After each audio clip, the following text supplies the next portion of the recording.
Friends, it is Monday. It is time for hashtag Real Race Talk. It is a Revved Up Sports Show. Showtime, Bobby Chaffee, Rodney Rodriguez, all of you diving in for another Monday as we get set to talk some racing. And we got a lot going on. 7 o'clock, we're going to talk to the showstopper, Jake Wright, champion yet again in the trucks at Houston. We'll talk to him. And then Grant Whitney Jr. will join us at 7:30 as we're going to have a conversation with him because he is the HMP. It's a very heavy HMP show. But hell, that's the only thing that was racing this weekend. So before you start beating us up about where's the dirt? Where's the dirt? Well, canceled. Canceled and rained out, yeah. Canceled for crying out loud. So anyway, but I mean, Grant Whitney counts for dirt in my opinion. Well, he did drive a dirt car on the pavement, so I guess that counts. I mean, not that it matters, but I mean, just being fair because, we want to be fair to everybody because that's what it's all about. The show is always presented by On Demand Shirts. Of course, that's a place where you can get all of your great gear for your racing. And there's somebody was asking me the other day. It was like, I think they had like a fair or something coming up in a smaller town in Texas. And they were like, "Hey, the shirt company that you talk about all the time, do you think they could forward me a lead to somebody that might be able to do, for our event?" I'm like, "Shit, they'll do it." Yeah, right. Yeah, so the Halloween shirts and all of that. I mean, they'll take care of everything. They're your one-stop shop for everything you need. Yeah, I know. Great people down there. Working on getting my new logo done up on some hats and some shirts, hopefully. So if they can take care of us, they can definitely take care of y'all too. That's right. Throughout the show, you guys feel free to check in on the chat lines on Facebook and YouTube. If you're on the Racing America feed on Twitter, you can probably post to Twitter and reply there, but it's not going to show up where we can actually see it until after the program. And if you are on the free Texas Sports Unfiltered app, that's audio only, use the text line from TSU, and that's the Coda text line, 512-222-9328. So, Bobby, when we talk about expanding our syndication, how about that to where we go to TSU and damn, now Coda's a part of this program, crying out loud. Gotta love how networking works, right? It's that's the key of it. You got to work together as a team to get things accomplished. We saw it this weekend in sports, both at the college football level and at the local racing level. So yeah, it's a team win, right? The bigger the team, the more grabs you have, or the bigger grab that you have. So that works for all of us. Yep, that's right. That's right. So once again, that Coda text line, if you want to be a part of that, 222-9328. We'll be checking in on that throughout the program because we know that we do have folks that still do kind of just check in audio. That was kind of the thought with jumping over with BK and all of them to have that available for people because we don't have our own app. So very gracious of him to offer that up. Bobby, before we dive into all the fun and before we talk to the great guests that we have lined up today, obviously Veterans Day. So a very somber day for many. I mean, or it should be. I mean, if it's not something, I mean, I know a lot of folks are probably excited because they're off. I mean, it needs to be more than that. I would hope. But I mean, this is a rough day. I mean, and it's a day of remembrance. And I think I said this Saturday night to where I think that, I mean, this is the day to observe. But you need to honor veterans like all the time, in my opinion. Yeah, I think so. I mean, not to forget though, it's more than just Veterans Day. It's just that we call it in the U.S. All over the rest of the world, and with all our allied countries that were there in World War II, it's Remembrance Day. Because it was the end of the world. It was the end of World War II for the 11/11. So that's when it came through. So it's always a Remembrance Day for everybody of the other countries. It's Veterans Day for us. So that's always a good thing, man. I think it was the end of World War II. Maybe that was back in August. I don't know. Anyway, it's called Remembrance Day all over the world with all of our allies. So yeah, that's what we should probably. I mean, I like Veterans Day, but a lot of people had the day off because the mail don't run, and banks were closed and stuff like that, but it was more to it than that. So Yeah, for sure. And Bruce Wright, thank you, Bruce Wright. And by the way, I mean, I heard a really cool story this weekend about how with the VFW quarter midget track, how Bruce's dad, one of the original, that helped build that, of course, right there at the VFW, at the Veterans of Foreign Wars, uh, and kind of a whole story of how that was told. So really cool thing there. Voice is better, Bruce. Yesterday there was no voice. There was absolutely no voice. It was gone. I got home.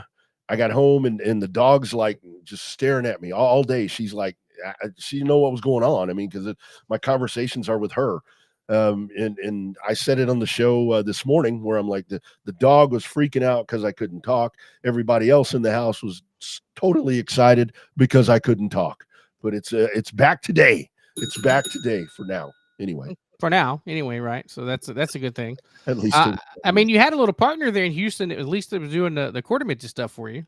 Isaac Garcia, man. So that I'll tell that story in a minute because we're getting into fun stuff, and I think there's some business that we need to take care of before we have too much fun. So, in observance of November 11th, of Veterans Day, let's take about 2 minutes here to just kind of sit and think about some things.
There you go. Very well said. I think with everything right there, and like we said, there's a lot of folks, and they need to be appreciated each and every day. I mean, this is the day that there's really the attention there, and hats off to all the businesses and so forth around. I know up here, I'm sure down there out your way, Bobby, that whether it be free meals or discounts or whatever the case is, that's something that I think is really that's something that really honors those folks. Yeah, no, I think it's really good because of the fact that they do those programs for the veterans. Not only this place to eat, a lot of schools locally were doing some of the Veterans Day program with some of the veterans that were still in the area. So that was the kind of a cool deal. Saw some of that on social media earlier. Where some of the veterans got to come out and teach or talk to the kids. Nowadays it's a forgotten thing, right? With today's generation, you never know what they're going to kind of retain versus what they want to retain, kind of deal. So the fact that the schools are doing a Veterans Day thing, I hope that they, although it's kind of that catch-22, it's like a lot of the schools are off the day after Halloween, but yet they're not off for Veterans Day when everything else is closed. But I think at least today they were trying to teach them about the value of the veterans and the stuff that they stood for. So that's good. That's Bobby, that stuff that needs to be taught. I know there's a lot of questions with education and so forth, and I'm sure you're I mean, with your wife and her profession, I mean, I'm sure that you guys have conversations about what curriculums are and so forth these days. And I mean, they're just things that need to be taught. I mean, they're if anything, whether you call it teaching, but the appreciation thing.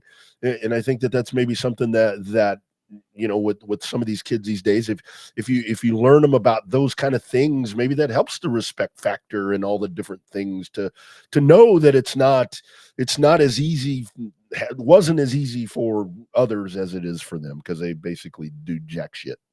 Yeah, well, I mean, you would think that it's sometimes that's not learned, that's earned, right? Kind of deal. So hopefully that hopefully it made a difference today. It was kind of the same deal. Like some of them were related to either teachers or related to some of the students, like grandparent stuff showing up. So that I think that helped resonate with the kids and stuff, at least with the program that I saw. So Yeah, yeah, absolutely. Good stuff right there. Good stuff. Our man Milton Hope checks in. Thank you for your service as well there, Mr. Hope. Yeah, and it was Marine's birthday yesterday. Saw lots of posts and lots of thanks and folks celebrating the birthday of the Marine. So yes, absolutely. So we thank each and every one of you. And because Bobby, I think I saw a post that you did, and it's like, or maybe on the Revved Up page. That you would have done, because I know I didn't do it. If you didn't do it, I don't know who did it.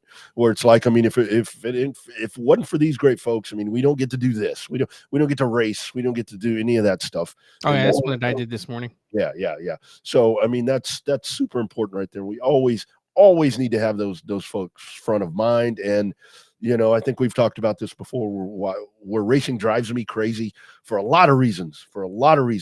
The one damn thing that I'm really proud of is that racing does really do a lot with the military and acknowledges the military, reaches out, gets them involved, and shows the appreciation that they deserve.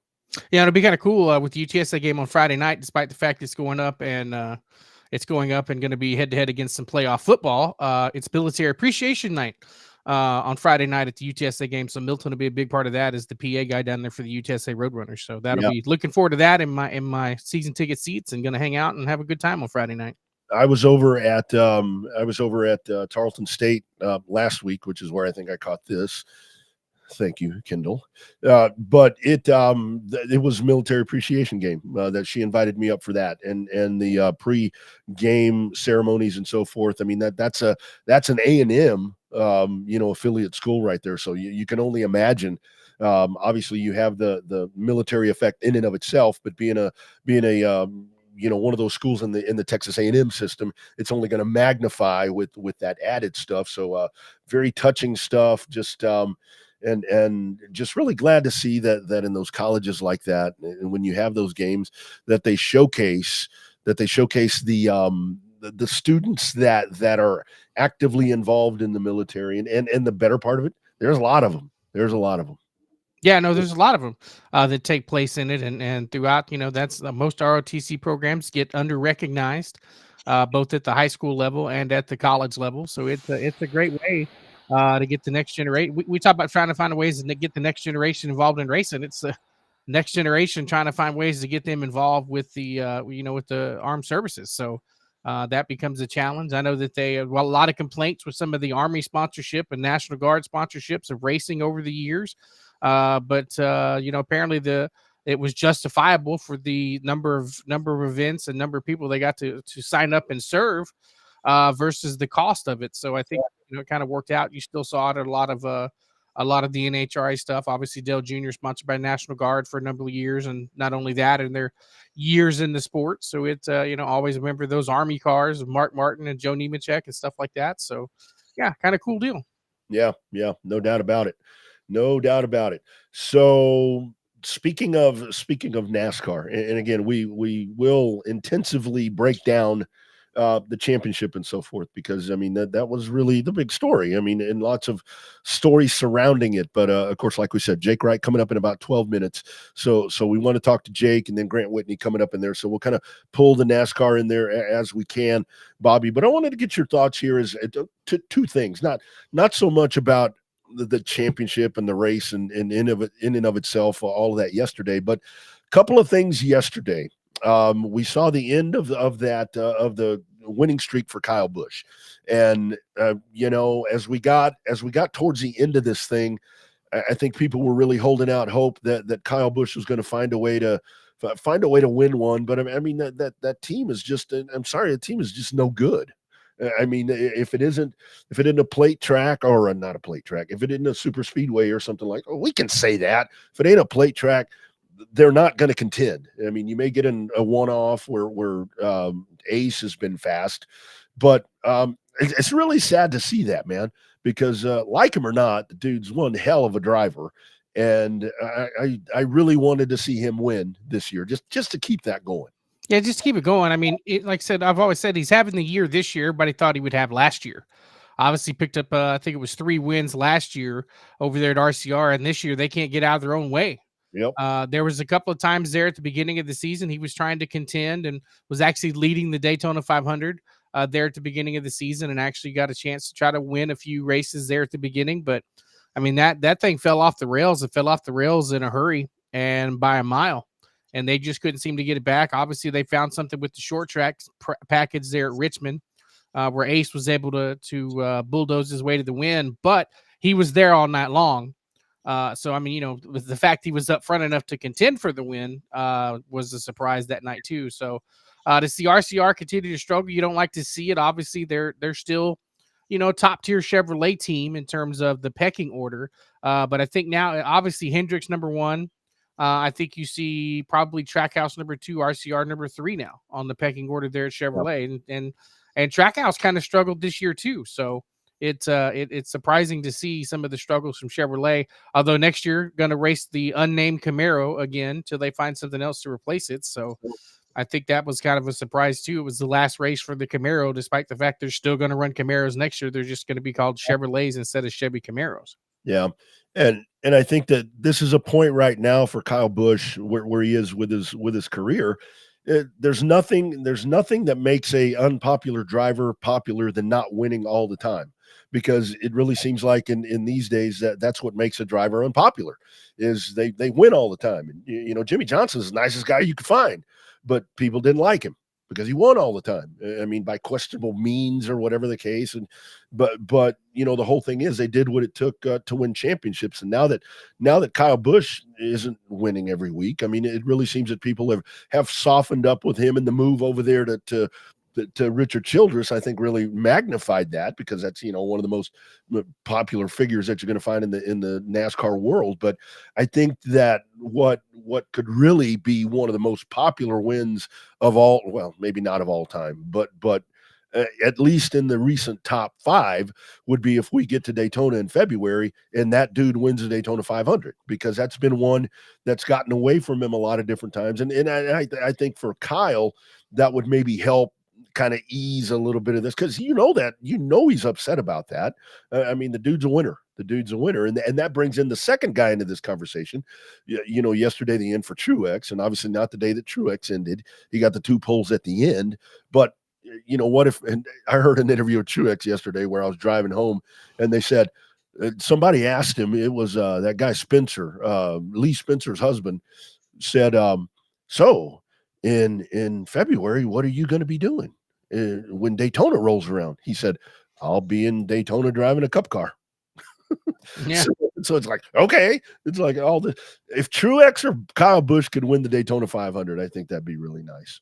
He's come close a couple of times. Really Truex has. has. Yeah, he really has. Bush was actually leading last year, and then they had a caution come out on lap mile 499, 498 or something to the Daytona 500. So it's interesting. I mean, we'll wait and see. I mean, obviously there's that talk of a rogue engineer stealing secrets and giving it to another team. They never outright said which it was, but everything we heard on the inside level was JGR over to RCR. So when they kept saying they found something over the summer, maybe that's what they found. So yeah, no doubt. And I may be wrong. You all can correct me if I am. I think, is Cole Pern going to be a part of this as well? I think in February. So I think if you get those two guys back together, that's, I mean, nothing like a little good chemistry with somebody you're comfortable with. So getting those two together, although Colpern's been out for a little bit. Colpern ain't messed with this car, has he? No, not this car. Okay. Yeah, well, yeah, that may mess all that up. So, Of course, and it depends on what the status is of 2311 going forward too. So, yeah. The rumors are they may not show up for Daytona, but you don't spend all that money to not have race cars. So, yeah, I don't think so. I don't think so. And that's the other question. Before we get into the Sunday stuff, the weekend stuff, is like with Tyler Reddick, because I was thinking about that over the weekend as well. Since he got himself in. He was in it last year too, wasn't he? Yeah. No, he wasn't. Okay. So he was not in the Final Four, not the Championship Four. Not the Championship Four. So, I mean, imagine that. I mean, because I know a lot of people were upset there and again, you're kind of spiting one of the legendary benchmark figures in NASCAR when you make the move to go race for that demon Toyota team. But Tyler Reddick, you have to think about that. I mean, you want to talk about a career advancement. I mean, I don't think Tyler Reddick would have been racing for a championship yesterday if he was still driving for Childress. And man, that guy right there, I think he's on the cusp of really doing some great things if they can get all these distractions and all this other stuff out of the way. I think so. I mean, I think that Hamlin's the same way, having the distraction, knowing that FedEx is leaving, and then having the distraction of the lawsuits and stuff against NASCAR with 2311 and stuff like that. So it is a challenge for that team.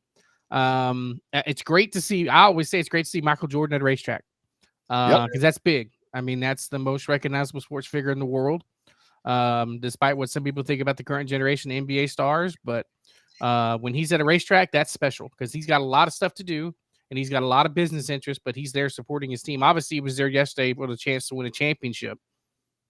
But I just think that granted they ran like garbage yesterday. It's kind of sad when you say you ran in the top 10 pretty much all day and ran like garbage because you finished like 6th or 7th.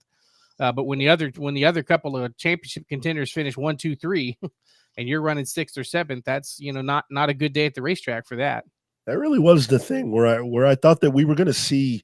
I thought that we were going to see a pretty good piece from them.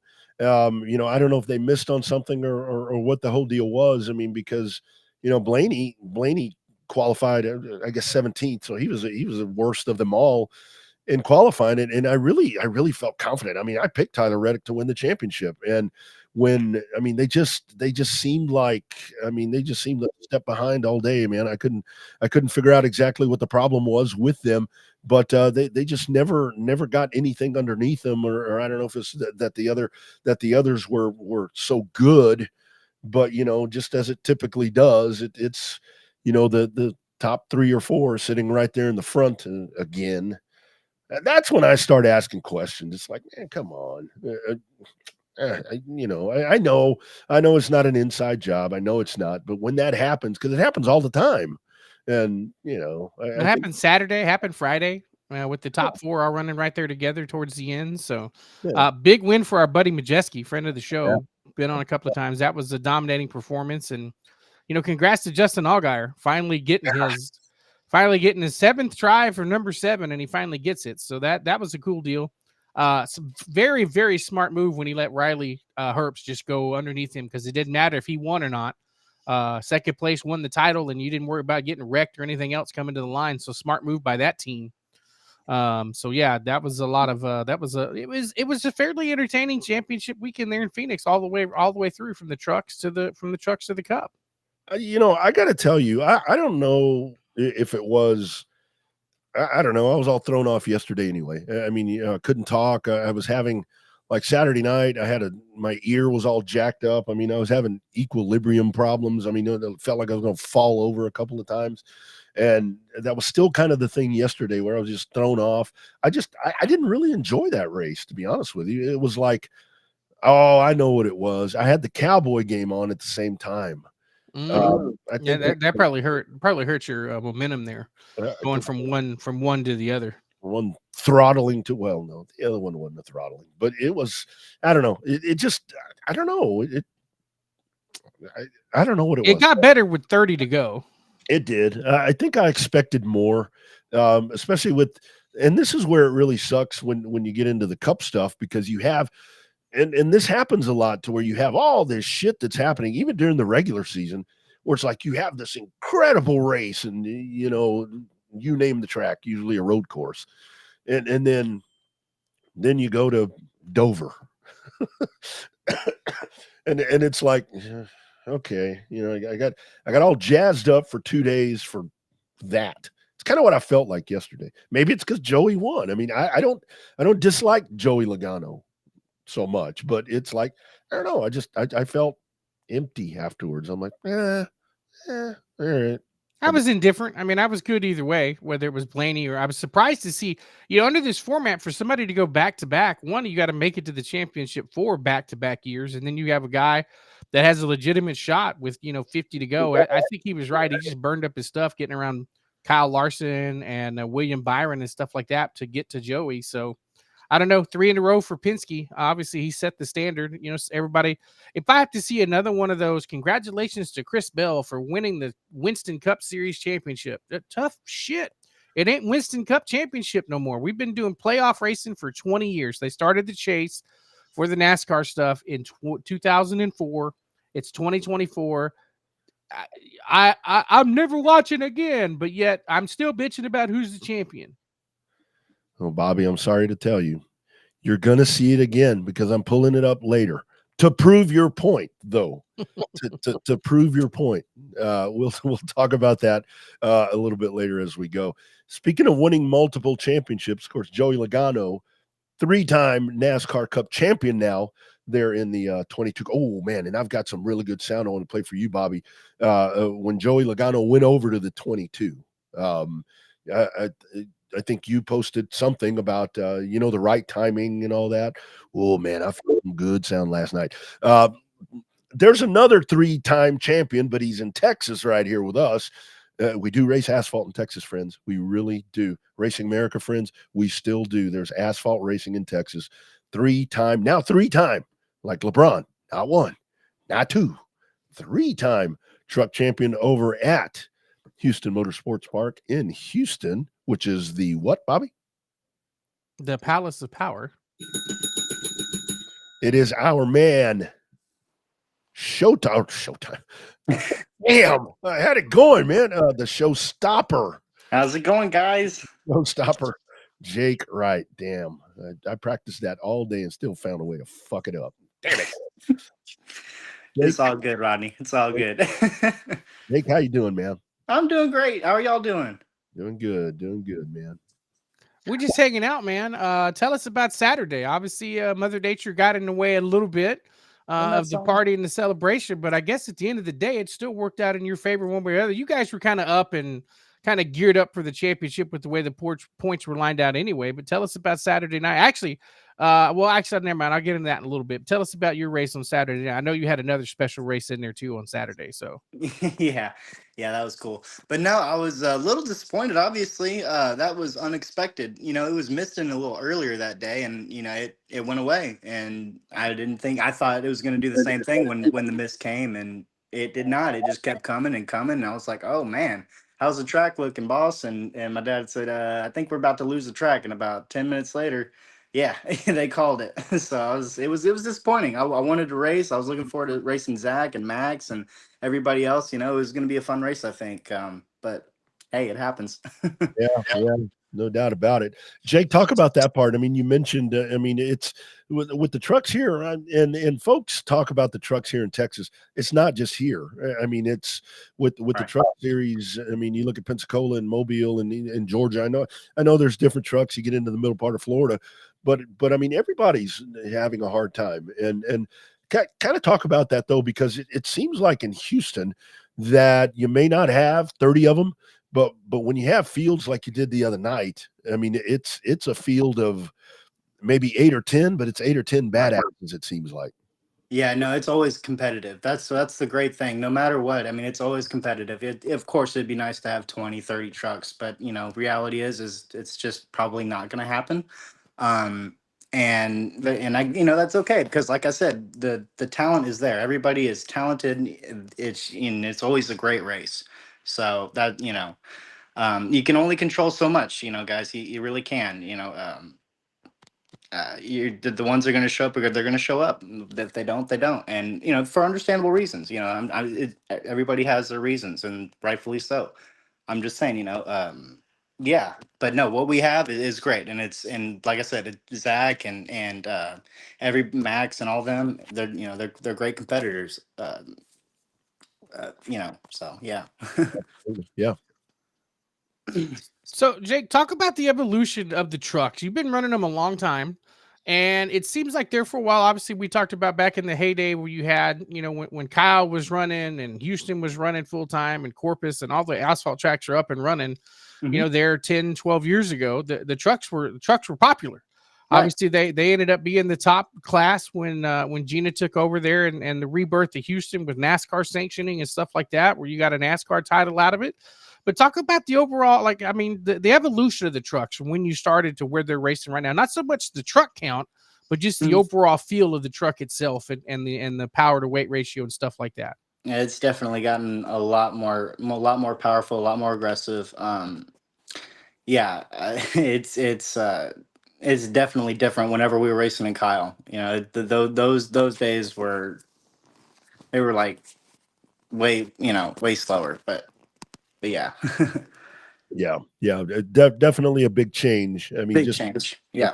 transmissions, just that. I mean, Mhm. it tells you how much it's changed at this point. Jake, what do you think? Kind of getting your thoughts here, just and I'll talk about the Southeast. I'm talking about from Texas all the way up to, let's just say, New Smyrna, kind of those spots. So when it comes to pavement racing, like we talk about, the truck's kind of falling back a little bit. So are the modifieds. I mean, the modifieds are doing the same thing, and there's different variations of modifieds, supers and pros. I mean, that they are what they are. I mean, that's a different animal. Late model stocks. Do you think that late model stocks are something that the Cars Tour does amazing stuff? You think that's something that if you could migrate something like that into our little territory here? I mean, everybody will say, yes, I'll do it. But do you Right. think people might actually do that? That would be amazing. That would be amazing if we could ever do something like that. That would be great. That'd be great for Houston. Yeah, I don't know how, but if there's a way, absolutely, let's do it. in my opinion. Mhm. All right, dude. So I'm going to ask, and you got to hold back the tears. How cool was it there on Saturday to hang out with little Logan and watch him race there at the same track that you raced for years, dude? I got to tell you, I had to hold him back while I was watching him. That's for sure. But I can't thank HMP enough and the Quarter Midget Association for everything they did that night. That was really special. It's a feeling like it's hard to explain, but it's a special feeling watching your kid, kind of do the same thing that you and your family did throughout the years, and especially coming full circle at HMP like that. I mean, it's truly amazing. It's a Yeah. great picture. Yeah. Jake, kind of what Bobby's asking right there. I mean, I think that I was really amazed how I wasn't sure how the timing of everything was going to work the other night when it came to the meet and greet and Right. what the quarter midgets were doing. Mhm. Did you see how those people were just lined up on that? I know, and he was like, "Look at all those people." I said, "I know, you better do good." Yeah, I was amazed. I thought that was great. That's they stole the show in my opinion that night. I mean, I don't know about you, but I mean, they were oohing and on. I was like, oh, with I close agree. calls and everything. It was fun. It was. I think everybody enjoyed it. I think we should do more of that, in my opinion. But I'm with you. So back to Logan there. Do you have more fun racing with him, or do you have more fun racing with your dad? Or is it nowadays, different yeah. because Bruce does both? It's different. I have a lot more fun. It's nerve wracking, man. It's stressful, but it keeps you on your toes, and it's just a different feeling when you're doing it as a parent. It really is, but it's fun. It's a lot of fun. So, how talk about the progression of Logan? What was there a moment for him? I mean, because I know I think we've all had it as racers to where it just kind of comes on. I mean, for obviously for me compared to you, mine was much later in life, you know, but in yours, much later than Logan's. I mean, was there something that happened with him? Because it was like, I remember when he first started and you guys would share the experiences and so forth. And then as I followed that, then boom, I'm looking and he's standing on podiums and shit. And I'm like, what happened? I mean, did he crash? I mean, because a lot of times that's what it takes. What was it that just kind of turned the switch on for him? Well, I mean, you know, he's brave, man. Like he won one race, and he I wouldn't say he flipped, but he went on his side. And I mean, it would be enough to, you know, kind of startle me. And I looked right at him. I said, are you, do you want to get out? Are you okay? And he's like, no, I want to keep going. And hey, that little man, he got after it and he won. I mean, and he struggles sometimes with, you know, giving people room and, passing and everything. But, you know, he's six, you know, so it's all part of it. You know, it's just, it's fun teaching him, and he'll get it. Figure it out. So what's the next step for both of you? He's going to continue in quarter midgets, I'm assuming. Are you still going to stick with the truck? I mean, I know every year we talk to your dad when you get to the Derby. He's like, I think I want a modified. I think I want a late model. What's your plans for Logan, and what's Bruce's plans for you? Yeah, Logan's gonna continue on. Me definitely going for a modified. It already came out of the powder coat, so that's parts done. Just need to finish it off with parts, and we'll be ready for the opening day. Dude, that right there is super exciting. And also tell folks, because I've got mine on, and look over here. I mean, come on, man. Are you kidding me? Yeah, new T-shirt. My hat's in the other room, but yeah, new T-shirt, new hat. Right there. Absolutely. There it is right there. And I believe this is on-demand shirts, I believe. On-demand shirts. Yes, thank you, on-demand shirts. I think we're going to be selling $30. If hit up Jake Ride Motorsports, and we'll be sure and get you one. And I forget the hat prices. I'll have to check with the hat prices, but yeah. and you can get an autograph like mine. That's $10 extra. I had to pay Jake $10. There you go. Get him to sign it. So Jake, your thoughts with the modified? Obviously that's going to be, I mean, I like to talk about those cars because they have so much horsepower and they're on little bitty ass tires.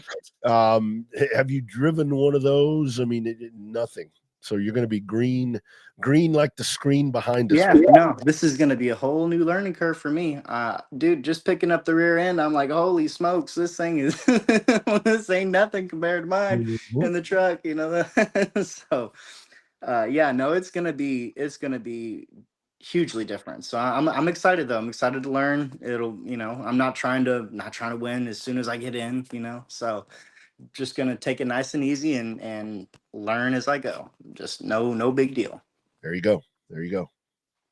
That's the best way to look at it, dude. Obviously, everybody wants to go out and win, but I think having predeceived expectations of where the program can be the first year out, I think is definitely one consideration. Talk about the legacies, dude. Obviously, you started hitting your stride when you ran legacies years and years ago, but that class is on a resurgence. Talk about that from when you started racing them, you know, 10, 12 years ago. Was nothing like it is now. The car count is huge now. It's crazy, and that's awesome. It's just great for the sport. It's just amazing from whenever I was racing it to now. The growth is amazing. So no, that yeah, I don't know how it happened, but I'm glad it happened. Great, it's great. Yeah, they definitely have hit a different gear with what they've been able to do with that. So Jake, with the truck. So now with the truck, what's going to happen? I mean, I know that you can double dip. I mean, I know a lot of people do that. Is that something where you're going to try to race both? What's going to happen with that? I mean, that truck right there. I mean, that's a jewel. Are you kidding me? I mean, 3-time champ on one of these sides. I mean, that thing right there is that's a rare find. What's going to happen with that machine? I still don't know yet. They you know, at the end of the race this past one, they said something about double feature for the truck or whatever. So I don't know. We'll see. If somebody wants to buy it, you know, if the right person, you know, who knows? but yeah, no, I'm more focused on the modified than anything, really. So Oh, hell, look out. All right. Uh-oh, look out. The showstopper and a show-stopping ride. How about that? That'll be fun. Where are you gonna put it? You gonna put it across the windshield? You gonna put it across the back? Where are you gonna put showstopper on that thing? maybe the back, who knows? Same spot. Yeah, yeah. There you go. It's worked well so far. So for the kiddo, for Logan, I know that there's some nationals and stuff because I know Isaac, my replacement, was not racing the other night because he's got something in Florida. What's next for him? How does quarter midget work? I mean, with Austin and San Antonio, do they keep on? I mean, is there a little lapse in there for holidays, or what's their schedule look like going into the new year? Yeah, so they do regional races or and local races as well. San Antonio and Austin, they combine. They whichever race, but they do nationals in each state. No, it's a really cool program. Really cool program. Mhm. Does the Metroplex have a quarter midget club, or you happen to come all the way down to Austin and San Antonio to race? Yeah, River City and Lone Star Quarter Midget Association. Wow, that's crazy that big in the Metroplex. Not like there's not one in Houston and there's not one in the Metroplex either. That's pretty crazy. Oh, it's kind of like asphalt. Asphalt racing is, you know, get what you get in Texas, but it's good. There's at least two of them. Jake, talk about, because I mentioned there, because I know your granddad with the VFW track here in Austin. Miss Ellie was talking she was talking to, I think, Terry Barden, and kind of talking about the history of all of that. So it was actually your granddad was one of the gentlemen that built that, right? Yep. On VFW property. Yeah. And he's a veteran as well. Yes, he is. Yes, he is. Absolutely honoring the veterans today. Absolutely. Thinking about those that serve. Thank you very much. Yeah. But yeah, no, that track used to be a pond where people would go drink beer and fish, and and next to it was a BMX track. My dad actually, when he was real like 5 or 6, he would do BMXing and stuff like that, and That's when funny. yeah when yeah when they got the crazy idea, it's like, hey, let's turn this into a racetrack, and hey, ever since it's what it's been. So I love that, man. That is Crazy. super. Same place, same story, everything. That's where Yep. generations of racers. That's something that they should probably do, Jake, and you could take credit for it. Is that to make a little billboard or make a little banner or something that shows the champions that have come from that racetrack.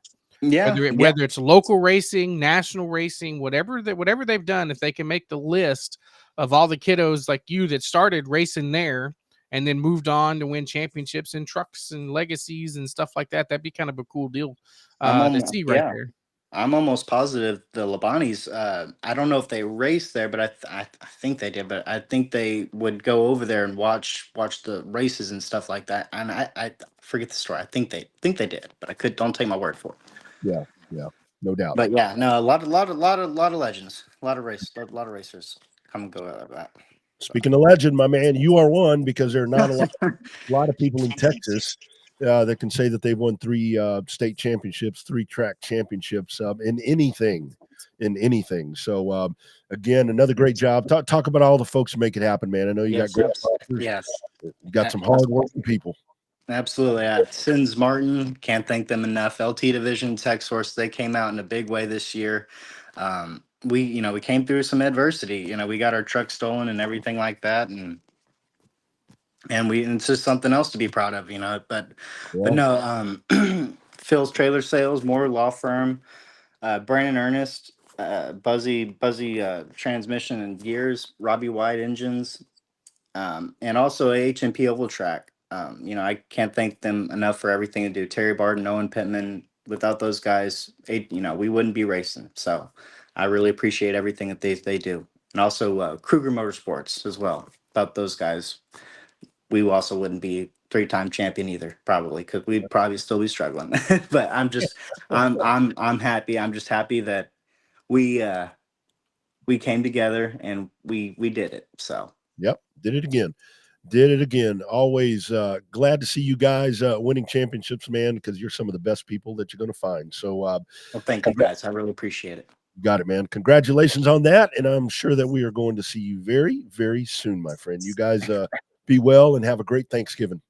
Thank you. Y'all too. Y'all too. Have a good off season. All right, man. Take care, Jake. See you, Jake. All right, bye. Later. There goes showstopper Jake Wright. Another championship, man. You remember it hasn't been easy for them. Not this year. Not this year has been challenging off the racetrack. Obviously, you always have your adversity on the racetrack, but like you said, going through the truck getting stolen and all kind of stuff happening on that side of the world, that to come out to end the way that they did, I think is a really good deal there. So that that's a cool deal. Obviously, they're good. They're great people. Full disclosure, we know them fairly well. We spend a lot of time with them at a racetrack, but they're just good people. Bruce is a great dude. Miss Ellie's always been generous with her time and her cooking for us all the time. So just good people to hang out with is the Wrights over at Jake Wright Motorsports. Yeah, no doubt about it. Michael, man, no, I feel great. I mean, it's yesterday you couldn't even talk to me. So I'm doing good. Don't worry. Everything's good. And I'm not contagious, apparently. So no worries. Just one of those things. Kind of a little bump in the road, little pre what do we call it? Pre-holiday cold, I guess is what we can call this. So no, we call it the Derby flu. You get sick when you come back from the Derby, but now you get sick when you come back from the big crowds there at Tarleton. So yeah. No, I got sick from staying in my kid's apartment because she was sick. And I think that's what it was. I caught college kid fever or something like that. I don't know what it was, but that damn little shit. It's like the gift that keeps on giving. But that's okay. That was great time spent together. So I kid about all of that. Bobby, so again, now coming up, Grant Whitney, at 7:30 will join us as he is your new champion over at H&P in the H&P stock cars. Bobby, I mentioned to you a while ago where, with Joey Logano winning the championship, his third. And, we remember when, all of that goes down to where Logano is going to take over the 22 car after, what was that? Allmendinger had some issues right there. Sam Hornish had been in that 22 car. And, there were a lot of people that were kind of advocating that they wanted him, to be the one that was going to drive that. And this is something that I found last night. This is Brad Daugherty, the basketball player and now team owner and NASCAR analyst, and Rusty Wallace talking about when Joey Logano came into the 22 car replacing Sam Hornish. And make Sam Hornish Jr. better? Yeah, I think it could, simply because of the distraction going away. He has to answer these questions that we ask him week in and week out. And I tell you what, I thought Sam Hornish did everything that he possibly could within his power to give himself an opportunity to have that cup ride. And I'm really surprised that he doesn't. But now he can focus solely on winning this championship. Look, I got to tell you, what I'm about to say is probably controversial, but I don't care. I think this was a major mistake. Yeah. I think Sam Hornish has done a great job. I'm disappointed in Penske Racing for making this decision. I think it was absolute sidestep. This guy right here, Sam Hornish, is fantastic. He should have stayed in that 22 car, and everybody in this garage area has been saying the same thing I'm saying. I'm disappointed. Joey Logano's a great guy, no doubt about it. But this guy deserved the chance to stay in the 22. I totally disagree with Roger Penske's decision. Sam Hornish Jr. obviously has the support of his team. What about Elliott Sadler now that he's... How many championships do you think Sam Hornish would have right now? None. That's my thought. Yeah, none. I mean, when he had a full-time cup ride there in the 77 Mobil 1 car, he couldn't get out of his way when he was trying to go, great IndyCar racer. Just another one of those guys that could make the transition full-time over from the Indy cars back to the stock cars. So, yeah. And I think that was one of those things with Joey when he came in. And again, a young kid like that. I mean, there was that was kind of really one of the first guys where, a young kid comes into a high profile ride like that. And that's the buying the ride thing, where we first started hearing that. But I mean, it's one thing. And it's always the person that has to come in after a legend. I mean, when Tony Stewart gets out of that car and then Joey Logano, you're what, 19, 20, what? 18, 19, yeah. And you step into that car, into the Home Depot number 20, that's just a recipe for failure. I mean, put Dale Jarrett or somebody in there, and maybe you have a different result. But that was not going to work regardless, in my opinion. I thought that then, and I still say that now. Well, it just didn't work, right? Sponsor wise, like who are you going to have? A bunch of old school racers and a bunch of middle-aged guys shopping at Home Depot? Or are you going to have a bunch of 18, 19, 20-year-old kids shopping at Home Depot? So I think that it became a challenge. Excuse me. Uh-oh. It became a challenge. Yeah, getting sick through the stream, right? It became a challenge that whole time. I mean, let's be honest. He stepped on a lot of toes and he shit the bed right when he first started. Yep. I mean, he had a lot of issues, stepped on a lot of toes, pissed a lot of people off. He still does that. But the difference is he now doesn't care. I think he cared before, but now it's like, he's there. I didn't hear as many boos yesterday as I thought I was going to hear with him winning the third championship. So it's, he still steps on toes, but he doesn't shit the bed near as often as he did when he first started. Yeah, that's for sure. And again, our race breakdown will be coming up after we talk to Grant Whitney. Grant will be on at 7:30, and then we'll kind of get into to all of that. But this is where we get into to another situation where, as if all of that conversation that you were talking about, Bobby, about with the the old point system and all the different things like that. I mean, when Joey Logano gets in the way that he gets in, the way that he got in, which I mean, it's not his fault. I mean, the 48 car, they got thrown out and they didn't appeal it. So it's one of those things you get in, you take advantage of every scenario that you can find. But when you go in and you look at the body of work that Joey Logano did in the playoffs, kind of hard to argue. I mean, yeah, he wasn't the best all year, but he sure as hell seemed to be the best in this format when it counted. But I think the format is the thing that is just driving people crazy. And I think a lot of the people being driven crazy is the fact that it was him that won, kind of that Jimmy Johnson thing. Kind of to a certain extent, but I mean, I think that it became where it became an issue is that, I mean, you said it here on the show. You said, what happens if he goes out and wins Vegas and then wins the title? And that's exactly what he did. He went out and won Vegas. They say Vegas is the third most important race to win, not prestige-wise, but in terms of races to win, because you're the first one to punch your ticket to the championship finale. You're first one to punch your ticket into the championship 4. And it doesn't matter what you do at the second race of the round. It doesn't matter what you do at the third race of the round, because once you win Phoenix, or once you win Vegas, you're just concentrating on Phoenix. And that's all you're going to do. So that becomes that's why that becomes a really good race. Obviously, it doesn't always work out that the winner of Vegas is the one that wins the championship, but it definitely does not hurt. Yeah, absolutely. Absolutely. Another track champion over in Houston checking in right there, Brian Benedict from Virginia, as he wins. Bobby, you mentioned the hotly contested Legacy Series. Brian able to secure that championship right there. And you talk about there were some things there along the way that had to work themselves out, but when it's all said and done, in an ultra competitive series, and like you said, and talking there with Jake, I mean, there's so many cars in that class that when they come rolling out, I mean, it was like, you never know who's going to be fast that particular race. I mean, and it's a guy that maybe the last time that they were out there, he was running in 10th, and then you look up, I mean, like the rookie, like Colton, like Gillinger. I mean, the guy was learning the car, and then hell, he was in the top 5 the other night till he had some problems. I mean, Megatron Calvin Johnston, that I like to call him, that guy had been a little further back in the field, but hell, right here we got to the end. Guys in top 5. I mean, so that tells you how competitive that division has gotten. And it's definitely it's growing. There's a lot of interest. The cars are, what they're doing. They're buying cars. They used to be road race cars, converting them back to oval track cars. So it's to see it evolve from where it was. Same thing with the Legends cars out there. There in Houston, started with 2. I think they had had a dozen or so there again.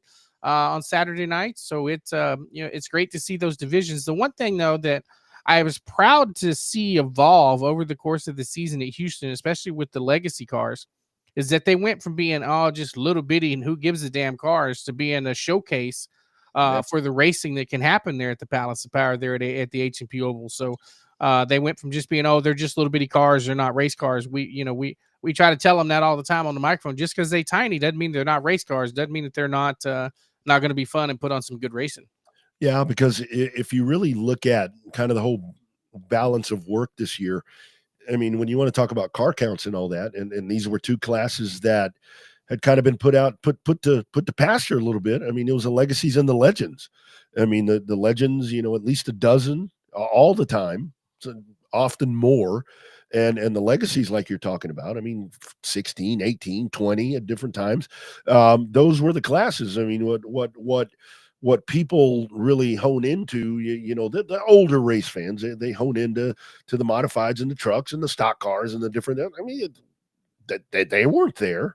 I mean, they weren't there. I mean, they were very sporadic, and I guess probably what I would say. But I mean, those two classes right there, they were dominant in 2024.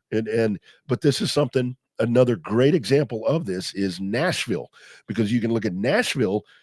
And man, they've got 2 or 3 different divisions of legends that they race out there, and it's like they could be their own show. You know, they could be a standalone show, but they pull them in, you know, with the other divisions over there. Same thing with Bandoleros.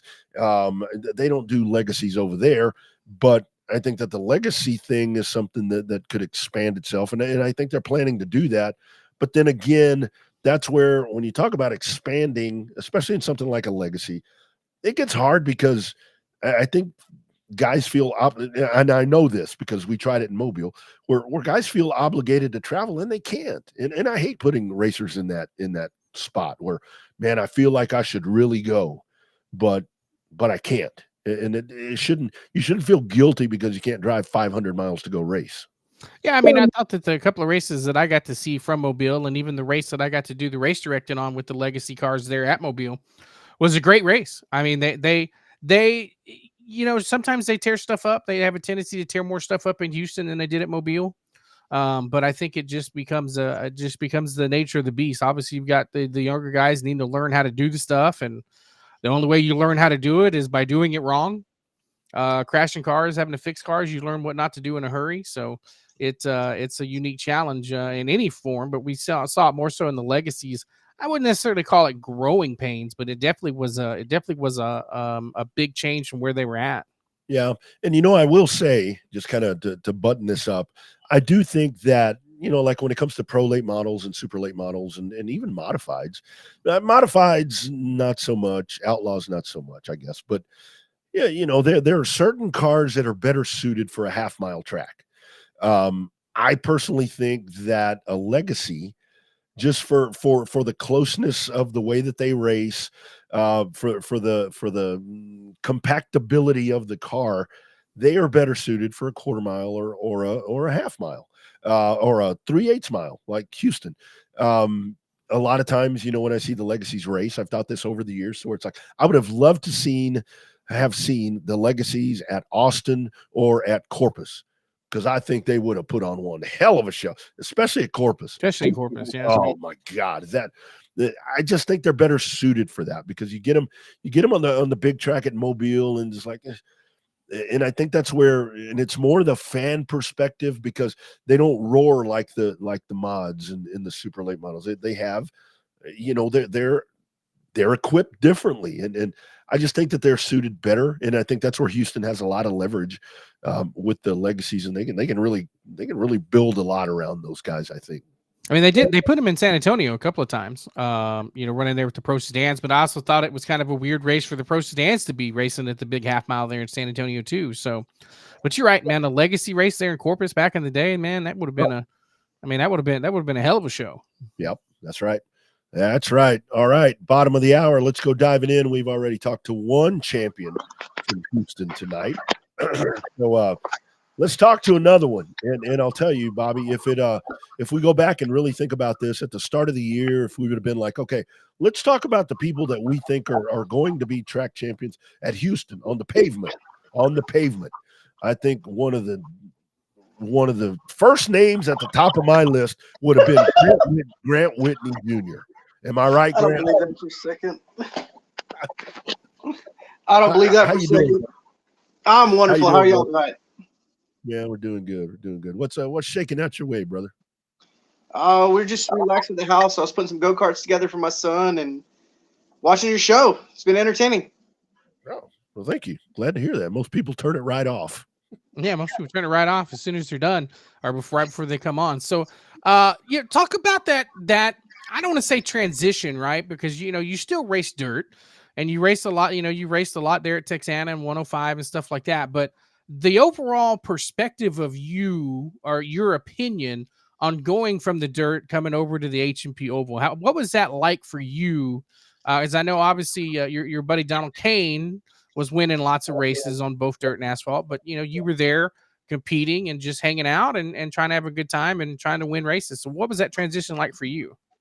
So the transition was easier for me because I don't have the years of experience that the other drivers have. So I had Donald telling me, do this, try this, do this from dirt. And then thank God I had Chuck Barber also, who we know how many wins he's had on asphalt, telling me, okay, try this, do this, do this. So between the both of them, I mean, I got so much information. I mean, I've only been racing for 3 years. So to have those people helping me out has been just a godsend.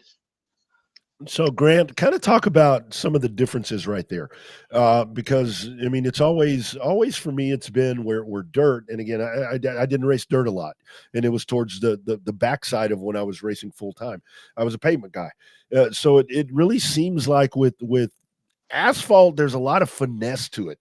I mean, you got to hit the marks, and you got to. It seems harder to recover when you screw up. Because on dirt, if you fuck up, you can usually do it with the accelerator and kind of get yourself out of problems. Where on pavement, when you mess up, it's like you're going to shove up the track and you're never going to get it back in the groove. And kind of talk about that part in your opinion. So what I have is like at HMP, when I raced last weekend, I messed up going in 1 2 bad. I got completely sideways. But from that dirt tracking background that I have, I was able to power it instead of overcorrecting or whatever. I got second in the race. I enjoyed it very much. But being able to have that dirt background to help me when I get loose, because I still drive like a crazy person out there. It definitely helped me out, and it helped me get some good lap time. So I was very happy with it. Sure. So what was the decision to try to come over and do the pavement stuff? Was it the payouts, or was it? I know that you and Donald were pretty happy one night when y'all finished like first and third and won like $1,200, or first and second, whatever it was, when you guys took the money and you guys like, hell, we'd have to win 2 or 3 races at 105 to get paid this much. So was it the challenge? Was it the money? Was it both? I mean, what was the decision maker for you to come over to the Oval? Oh, for me, like I said, I know that Dolar knows this, but I've always wanted to race Big H, and to get to go out there and have the opportunity to race out there, that meant a lot to me. So I was like, all right, let's go try it. And I had a blast. It just being able to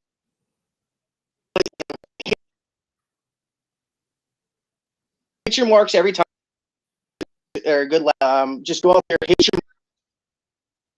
there, hit your marks, go as fast. If every time I got to somebody, it was a blast. The money, the money is great. I mean, Owen takes very good care. HMP is taking very good care of the stock cars out there, and I don't understand why we don't have. There should be 20 or 30 out there every night. I don't understand it at all. Yeah, that's kind of been my thought. I thought it would have gotten bigger, at whatever point, but unfortunately it hasn't. So your thoughts on that? I mean, do you think it's something that'll work? I mean, is there something? I mean, I heard some folks saying about the sway bar. I'm like, it ain't that damn hard to put a sway bar on. Come on. My last race, I didn't even run a sway bar. I ran it without a sway bar, and I ran the fastest laps I ran out there. Take your setup, swap it, go out there, have a great time. Try it. You'll enjoy it. Grant, that's kind of been my thought, where it's like on pavement, there were times where I wish I could take the fucking sway bar off. I mean, you know what? I stripped a bolt the day before, didn't have time to put it back together the way I wanted to. So I said, all right, we're just going to run it without it. I already had the broken foot. I was like, let's just see what happens. And I ran some of the best times I've had out there. I had a blast. I don't understand it. I tell everybody about it, and they need to come try it. I know that a lot of dirt track racers think that asphalt is like not their cup of tea, or I'm trying to be nice about this, that they, it's an asphalt thing, but just try it. Go have fun. It's a it's for a lot of us in Houston, we got 105 in Cleveland. It's 20, 30 minutes. And you know what? If you don't, I mean, we're done by 11 o'clock. We're not staying until 2 a.m. You're home at a decent hour. You don't have to wash your car afterwards. I mean, it's a lot of fun. I mean, you don't have to spend 2 hours power washing it when you're done. And I mean, you're not wrinkling nearly as many fenders on it. I mean, yes, there is wrecks, but in dirt track, we rub on each other and everything. In asphalt, it's almost, I hate to call it civilized racing, but it's a little more civilized. I don't know how to explain it. It's kind of been my thought for a while. Well, that's what we've been saying for a while now. Tell us about this broken foot, dude. I didn't even know you had an issue with your foot. What happened? And how hard the hell was it to race with a boot? I didn't race with a boot. I actually, because I want to do it right. So on Halloween, I did a backflip over some kids, not on purpose. They were in a wagon behind me. I landed it, perfect 10 for the judges, but I had Crocs on, snapped the bone in my foot. And the first thing my wife says is, "You're not racing Saturday." And I said, "The hell I'm not." So yeah, we got in a big fight over that. But I got out there, didn't feel it at all. It was great. We did the interview with Owen afterwards. Felt great. Loading that car up, I was crying. I was in tears. Wasn't the smartest thing I've ever done, but you know what? I'd do it again in a heartbeat. I mean, I love this. I love racing. I've always wanted to do it. Like I said, I've got a great partner with Donald and a lot of great people out there that I've met, and it's just so much fun for me. Yeah. Grant, do you drink alcohol, my man? Do I drink alcohol? Yeah. Yeah, I got one right here. Okay. Was alcohol involved in this incident on Halloween? There might have been a little moonshine involved. I knew it. See, I've learned to ask, because people come on here and they start telling us things that have happened to them. And I'm like, "How drunk were you?" "Oh, well, I've been sober for 30 years. I'm like, "Oh shit, sorry." So, yeah, I always ask ahead of time now. Grant, don't you think, I mean, something that you said a while ago kind of triggered my mind. With that close proximity of those two racetracks in the Houston area over there, and with the size of that metropolis over there, man, don't you think that, I mean, I'm not saying like it's your fault, but I mean, between those two racetracks and that population and that business industry driven everything going, oil, everything over there, both of those racetracks would be thriving like a son of a gun right now, don't you think? If they, not so much, I mean, they work hand in hand, but if they could like cooperate and build each other up a little bit. I would love to see it. I know that we've tried to do it. We haven't been able to do it yet, but we're trying to do one race where I can get us to race at HMP and then try to finish the night at 105. I'd love to see us try to do that one night and win both races. Even if we start last in the feature, it's something we've always talked about trying to do, because we get done. We're usually one of the first two classes at HMP, and to be able to run that race and then head right up to 105, it's a 30-minute drive to 105 from there, and try to tack on to the end of the feature. We're going to try it one day. We're going to try to see if we can get both that same car in victory in asphalt and in dirt in the same night. So yep, that would be really fun to be able to do that and be like, "Hey, that car just won an asphalt, and we came over, swapped the springs, swapped the shocks, and went out and did really good in a dirt track race." Because the asphalt gets done a little bit earlier, especially with the proximity and whatnot to Houston, and with so they have to be done a little earlier. And 105 getting done around 11 midnight, and with us running early. So I mean, it's one of those things that it might work out one day for us. Sure. But I'd love to see them work together. Maybe do a Friday night race at 105 and do a payout at HMP for Saturday. Hey, you run here, come run there, and there's a bonus if you can win or something. It would be cool to see something like that work out, or vice versa, and see if we can work that out and grow the class that way too. Like I said, I'd love anything I could do. I would be willing to help out on that one. Absolutely. So it sounds like you're wanting to run it full time again next year. Is that in the cards? Too early to tell? I mean, what's your game plan right now? What's your gut telling you for 2025? I'll definitely be out there full time next year. I'm trying to field a second car too. I'm gonna see if I can get. Well, Donald will be out there when he can, and then I'm trying to get my dad to come out there and do a little bit of racing with us when he can. He hasn't raced yet, but he's done some laps. And then my son, he's about to turn 10, so he was watching those quarter midgets. Man, those look like so much fun. And I'm going to try to get him to get out there doing some laps at 105 in the dirt. We're trying to get him the hobby stock class. And then I'm going to talk to Owen about maybe what we can do, what class I can get him out there at HMP into. Yeah, we need to get or Houston needs to get the quarter midgets out there again. I mean, I think that that would be good in a lot of ways. In a lot of ways, I think that would work really nice for a lot of people. It was so cool to see all those people watching the quarter midgets, and it was so much fun. And those things, they hauled around that little track. They were hauling. I didn't know they went that fast. I didn't either. Know they went that fast. My dad's like, I don't want your son in that. And I was like, no, he'll be fine. Be all right. It's got a roll cage in it. That's what I told him. I was like, they got arm restraints. They'll be all right. Yeah, seat belts. It ain't no worse than a Ferris wheel. He'll be all right. Yeah. He'll be all right. So Grant, on the dirt side, so do you have any dirt left this year, or are you done? Well, I know you got the hoof there, but hell, you raced with it the other day. So what's the thought with that? I'm done, but my cars will be all over the place. We'll be at South Texas Race Ranch for at least one, maybe two of their races. And then you never know who will show up. If there's a race, there's a good chance one of my cars will be out there. Love it. That's great. Well, we look the Texana schedule is already out. I know you have a good time when you go down to Texana, so I look forward to seeing you down there in 2025. So hopefully you'll get a chance to talk to me more than just on this show, maybe down there in front of everybody at the end of the night one night next year. I would love to. Grant, so what's going to happen with dirt factory stocks? I mean, because now you got the hobby stocks that, I mean, I like the hobby stock idea, but I'm kind of seeing them kind of trend a little bit. Factory stocks, obviously, there's different sets of rules and tires and all these different things where there's a lot of back and forth. Kind of your thoughts right there. That factory stock class kind of seems like it's growing in ways that I hate to see classes grow. I love the great car count, but at some point that stuff is going to bottom out, and that's what you don't want to see.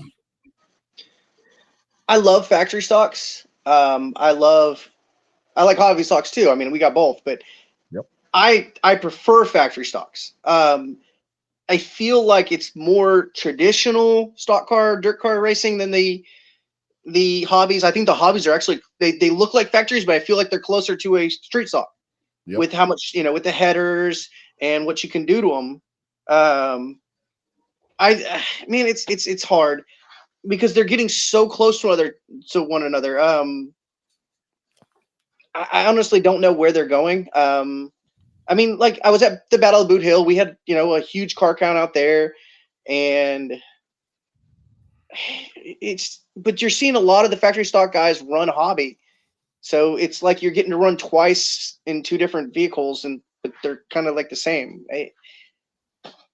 I see what you're talking about. I don't know how to explain it. So I'm hoping that they can go back to distance themselves. The problem is hobbies were supposed to be the entry class, and they've become they're almost equal to factory now. So you don't have that entry class anymore. I mean, other than I'm talking about 105, you have the Outlaw mini stocks, but it's not quite a entry class even with those. So there is no dirt entry class anymore.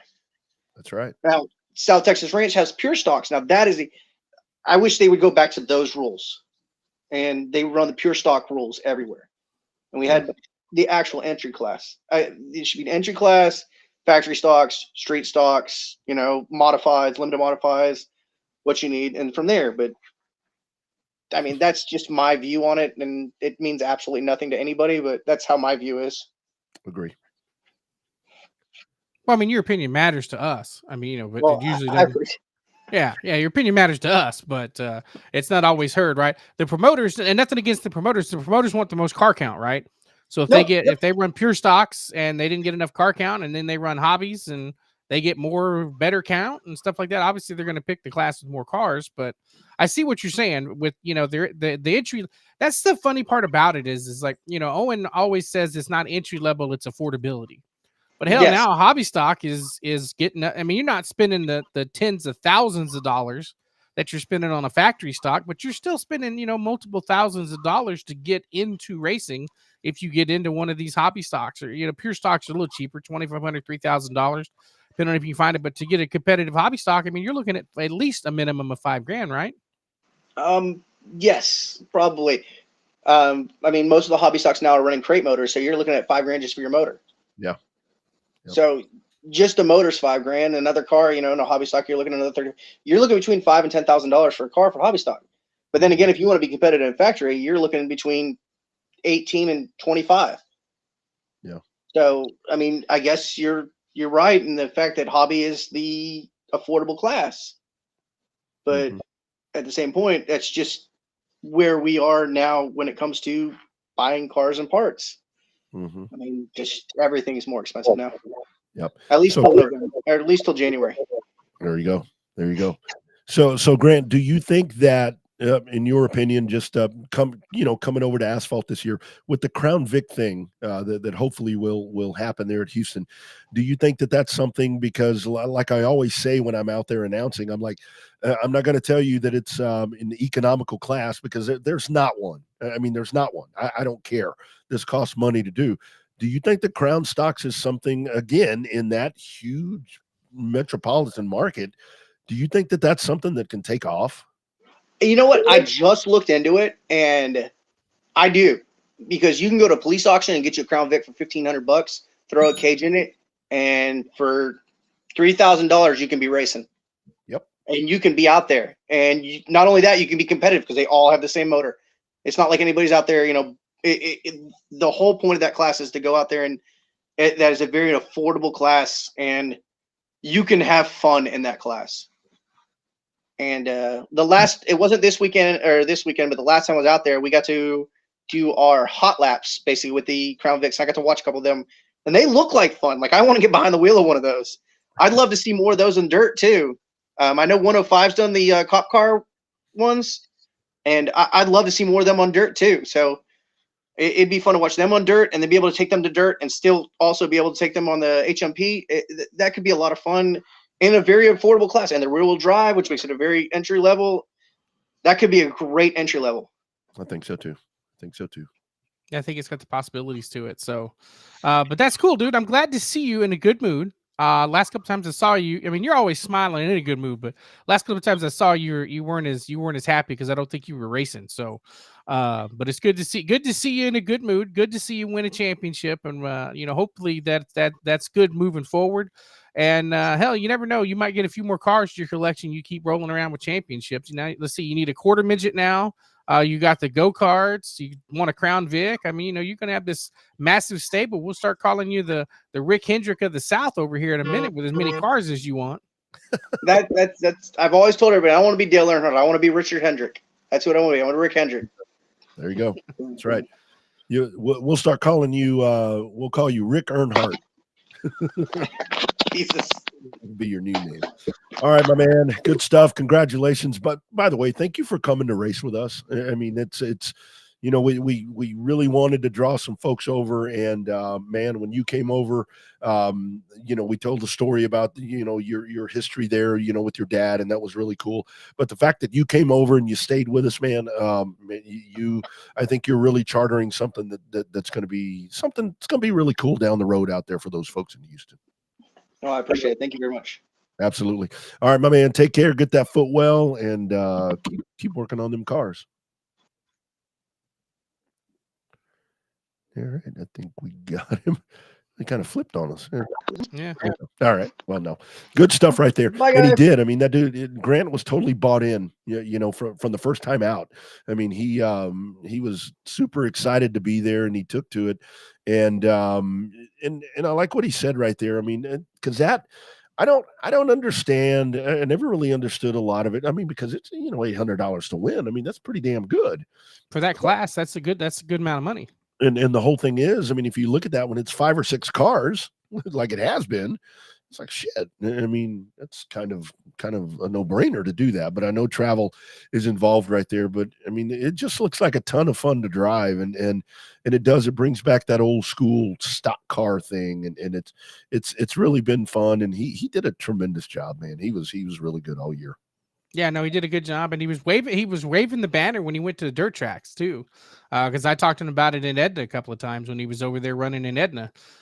So he was talking about all the fun he was having and trying to get more and more people to come over. Him and Donald Kane Jr. both were trying to get people to come over. Like I said, that one night I think Donald won, and I think Grant finished second or third, and they swept and took home like $1,200.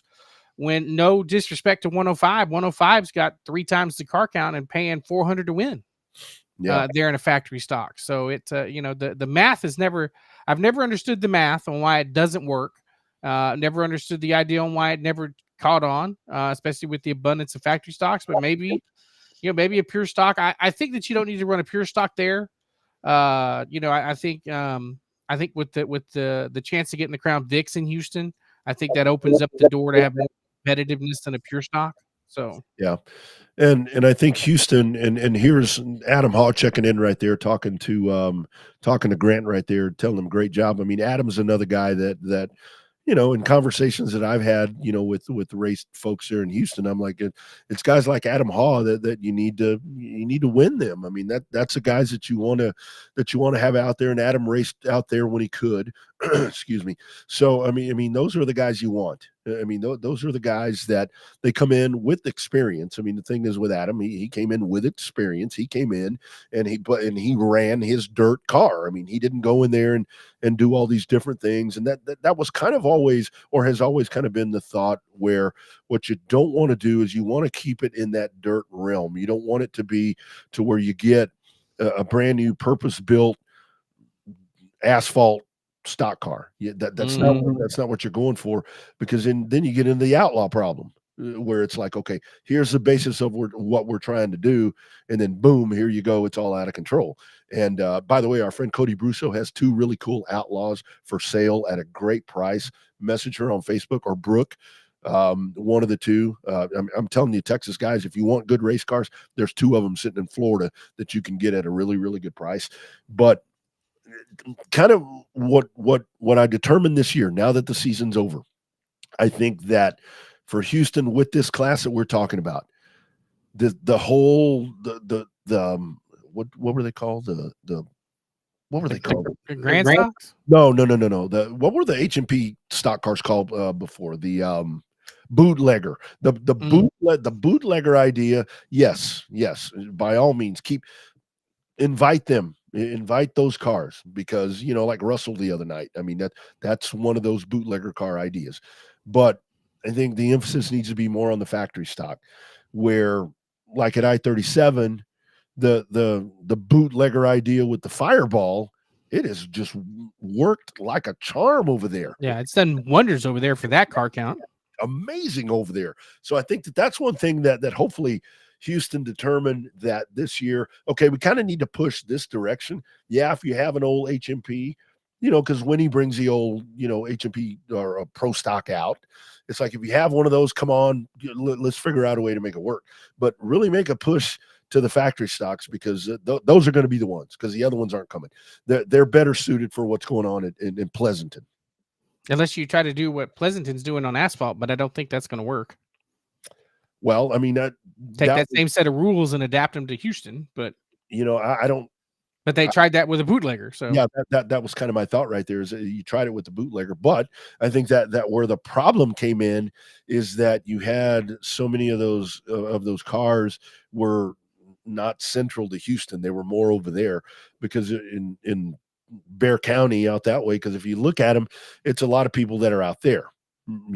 I think if for the bootlegger idea to have really worked, it had to be somebody that really wanted to get on pavement, that was going to haul all the way over there, for that. And it just is a great idea.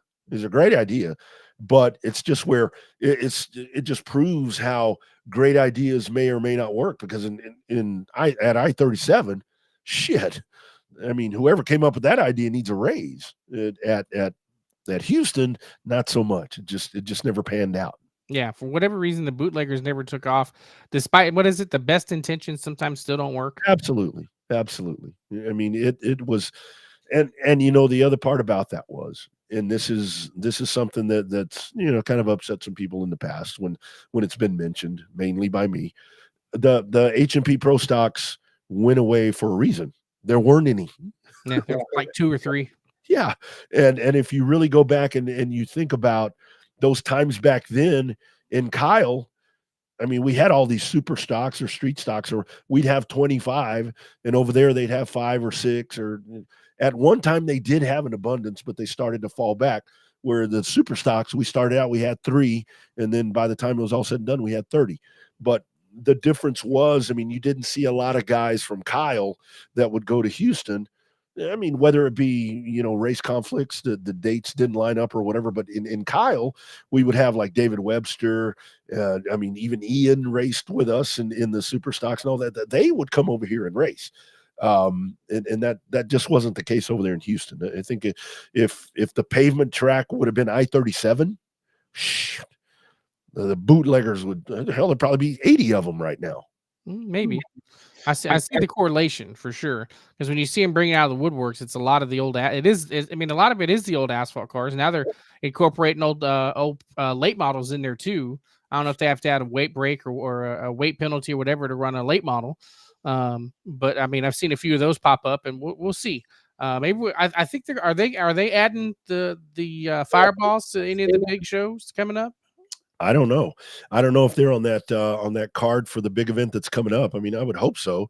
We'll have to dig in as we get closer to that, because I think that for Ray and them, I mean, although just talking to different people, I mean, people, when you're at a racetrack, people tell you a lot, and it seems like after, what is this, year 2 of the fireballs, you're kind of at a point now to where it's like, well, people are kind of pushing the issue and this and that and the other. And that usually happens with car count, because it's like the higher the car count gets, that means that folks are finding the class and they want to come in and whether it be from a different division or they've had this car hidden, this super car hidden somewhere, and they come out and can make it conform to rules somehow. So there's some of that. So yeah, everybody wants to conform the rules to what suits them the best. And if there's 15 different cars, you got 15 different voices in the ear saying, "Hey, let's do this. Hey, let's do this." That's right. And I think that's going to be the charge of I-37, is to figure out how to keep. I mean, our man Matt Hodge stepped away from that class. He had been the one to chase in that class, and there were things that he wasn't happy with. He said, "I'm cutting my losses and getting the hell out." So whatever you think about that. Well, that big clip didn't help a whole lot. Yeah, when you get your shit destroyed, that tends to irritate you. But we'll see what happens with that. But that's just 2 different scenarios of where that really good idea worked in one place and it didn't with the other. But I think for Houston, you have a saving grace to where, like Grant was talking about, it's really a lot of fun. And the whole thing about it is, imagine, Bobby, if you can get 20 of them, it's $800 to win right now, or it was, and they never cut the purse. If it was $800 to win with 6 or 7, hell, get 20 of them. I think that would grow. Yeah, but I mean, it makes sense. You think the purse would grow a little bit, but I do think there is that mystique in there to where and it's on both sides, where it's like the dirt folks are like, well, asphalt, and the asphalt folks with dirt, they're like, dirt's for farming. Dirt's for farming. People ain't no good.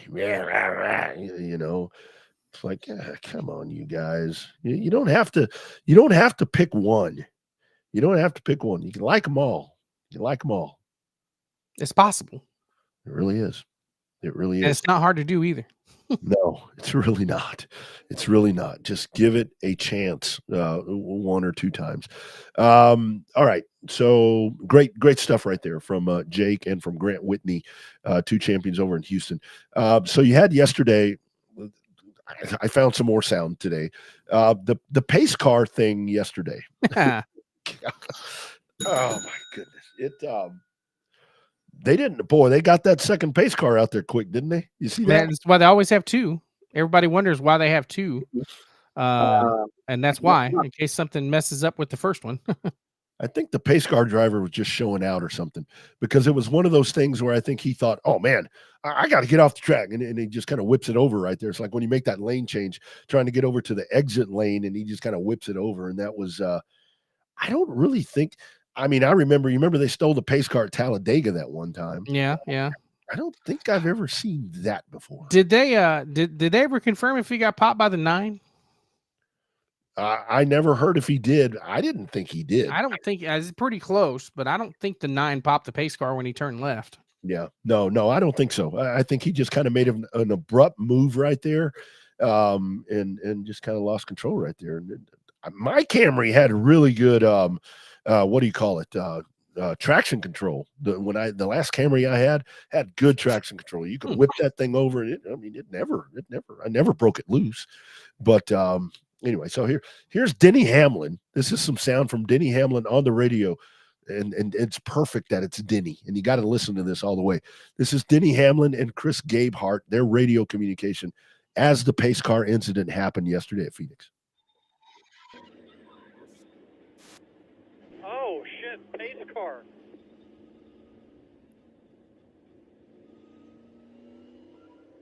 Like a pace car crashed. Yeah, they haven't seen it yet either. They haven't caught it off. Yellow, it's back out. This was just when you thought you'd see it all. It's fucking NASCAR. I mean, it's so NASCAR. Denny Hamlin. I'll probably find him for that.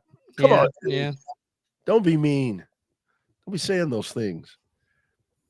His in-car stuff is very entertaining every week. Yeah. He's something else. He's something else. So it is Joey Logano, your champion. It was a hell of a run right there for Ryan Blaney. Just everything. I mean, and it's really funny because when you look at this, I mean, because the conversation is that Joey Logano was no good all year, but Joey Logano said something in the post-race press conference last night that I really took to heart, to where he said, because they asked him, is it a legitimate championship, or all the different questions. And Joey Logano said, essentially what he said was, this is the system. This is how we raced it. If things were different, we probably would have raced different. If you really look at what they did what they needed to do. They took care of business and got the win. And then when it came down to the playoffs, that's when they excelled. I mean, they weren't worth a shit. I mean, you look at it and they were horrible. And I think we talked about that, to where it's like, man, what's wrong with Logano? Forgetting he already had that win in his pocket. Yeah, I mean, I think when he won that 5 overtime race there at Nashville to get into the playoffs initially, everybody's like, oh, it's just a fuel mileage. And I think he did another fuel mileage race in the first round of the playoffs. I think he won at Atlanta to get into the second round. That was the second round. That's right. The second round. And then of course he, with the DQ of Bowman, able to get back in, making the most of it. I mean, that's the deal. Like, I mean, remember, I guess it was the Giants. They were a wild card team, and they got hot in the playoffs, and they go up against the unbeatable Superman Tom Brady and the Patriots, who were undefeated, and then they get their ass kicked in the Super Bowl by the Giants. Yep. So it's like, you just in every playoff, you got to get hot at the right time. That's the way playoffs work. NASCAR got everything they wanted out of this playoff system, and they've gotten it every year, especially since they started the elimination format, because you wanted those Game 7 moments. And literally all except for last year, the guy that won the race is the dude that wins the championship, except for last year with Blaney, who finished second. Yep. So NASCAR is getting what they want. When it was 15 to go, I was on the edge of my seat going, oh, who the hell's going to win this? Because, the teammates are rated. There's multiple storylines. Blaney trying to go back-to-back. Logano trying to get to 3. He's caught him from, 5 seconds away, under green, no caution, caught him. Is he going to – are the teammates going to get together? Is Roger Penske going to say something? It's like, what's going on there? And I was on the edge of my seat all the way to lap, 312. When it was over, it was over. And I was like, I took that big – deep breath, like everybody else said, like, wow, first time I see about it is NASCAR got what they wanted out. Not when I say got what they wanted, they didn't want Logano to win per se, but they got the drama they were looking for that this playoff has built into the sport. Mm-hmm. And the other part about that was I was really hoping that something you mentioned there. I was hoping that Ryan would have gotten closer to Joey because I wanted to see what was going to happen. I mean, were they going to how defensive would Logano get?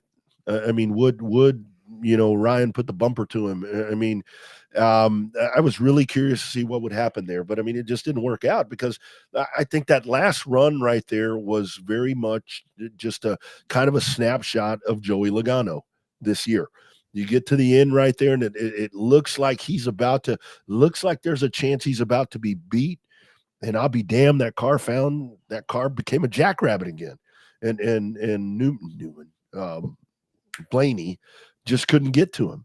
And it was, say what you want. I mean, look, Logano raced the system. And I'm going to pull this up, Bobby. I know you said you didn't want to see it again. But, I mean, for everybody that wants to go back to the whole scenario there about the old system. Yeah, it's the old system. This is not even in play, like you said. This is all what if. This is if my aunt had balls, she'd be my uncle, and every other cliche that you can look at. But for the folks talking about, well, Larson didn't get in the playoffs, and Larson wasn't in the Final Four. He's fifth here with 6 wins. Does that fix the problem? Well, but he's also 6 wins, 5th in there with missing a race. That's right. Well, there's that. If they take this point system and he gets another 185 points for winning that race, he's 130 out. If he gets 185 points for winning the Coca-Cola, let's say he just starts the 600, he gets 100 points. Yeah. Where is he going to be? He's going to be right there, second or third, fighting for it because he stepped a little too much. He pushed the issue too much there at Homestead and spun out. I think if he didn't have that issue at Homestead, I think he would have been in the playoff in the championship 4. Yeah. I think that, looking at it like this, it's just one of those you're just like, man, just move on. Just move on. Although it is ironic, though, that another Elliott would lose the championship by 5 points. Yeah. But, and here's kind of the other part about it is it's kind of been the one thing that I've always talked about where, I mean, look at that. Yeah, Bell and Elliott, -5. 5 points back for second. But, I mean, the races that we really enjoy, the 92, Hooters 500, I mean, but in this system, I mean, it's the ones where you actually had more than 2 dudes that were capable of winning the championship. I guess looking at this, if you went into the final event with this system, Reddick and Byron, who were in the Final Four, by the way, would have had a chance to win. But would they have? No. I think the other thing that people are really honing into is that with Logano, 17.1, the average finish, that's a travesty, but that's not the system. It's not. I don't know why they do that. It's like that's not the way it works anymore. I can't wait till the end of this college football season when the 12-team playoff, when somebody's pissed off about that, and they're like, well, here's what happened in the BCS. They're already doing that. That's not the system. It's already out there. Yeah. Actually, don't get me started on college football playoff. The thing that pisses me off is that your group of 5 team, because I'm group of 5 pros, because my team's in group of 5, not in the power 4. But it's like, the team that's going to get screwed is the group of 5 because they're going to be automatically seeded 12th, whether or not, unless they find a way for the ACC to eat itself and Boise State goes undefeated the rest of the year. That's where Boise State could, in theory, end up as the 4th seed. But I mean, does the ACC end up getting automatically placed 12th? Or are they going to end up putting Boise State in at 4 and then everybody else is going to go where they are? Or is Boise State automatically is the group of 5 guy always going to be in 12th? But that's another discussion on a different show. But yeah, that's my thing. I'm sure that's going to be the case. I mean, I'm absolutely positive that's going to be the case. Because it's going to suck if Boise State ends up in the top 10 and gets seeded 12th. Yeah, well, that's going to happen. I can promise you that's going to happen. I mean, it's going to happen, but it still sucks. Yeah. So anyway, that's a conversation that can go on for days.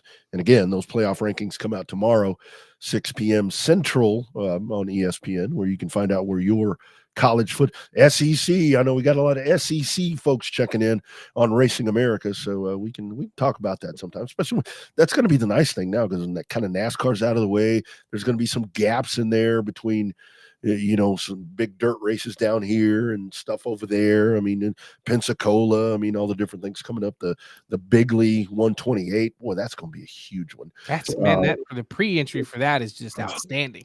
God, man, what a show that has turned into, man. And they've done that. They've done that homegrown too, man. That's really cool.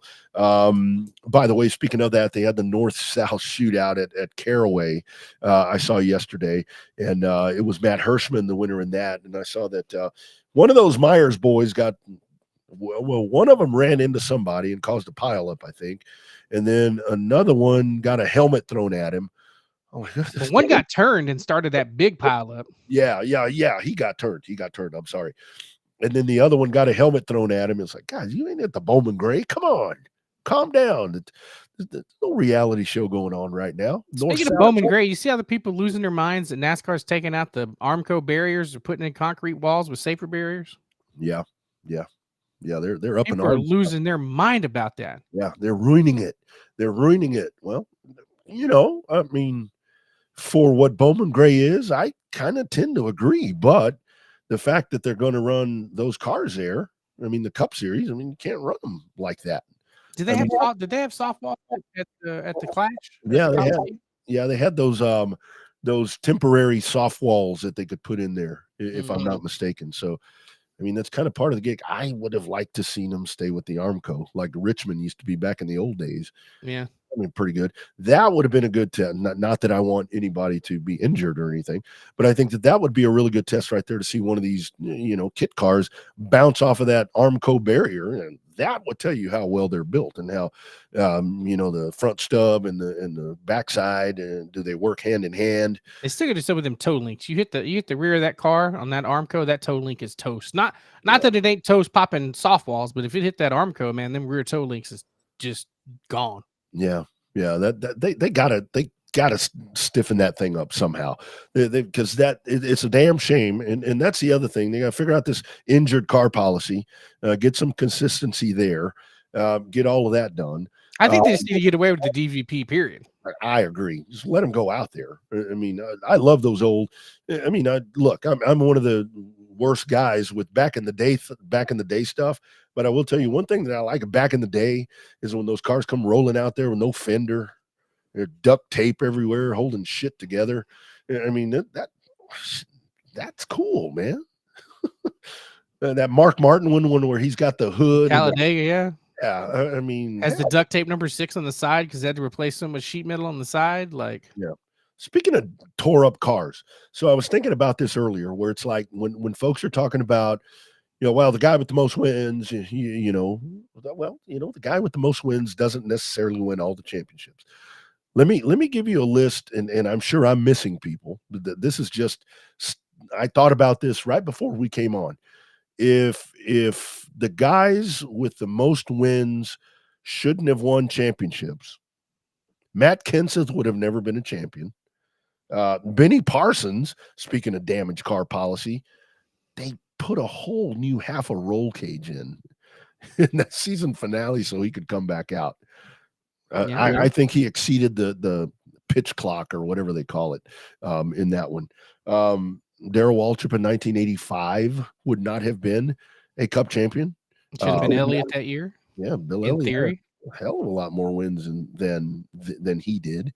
And it pains me to say this, but it only fits into our conversation.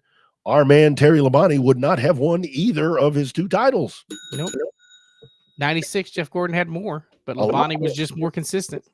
And 84, I think 84, there were 3 guys that had more wins than he did, but it was consistent. They worked those systems right there.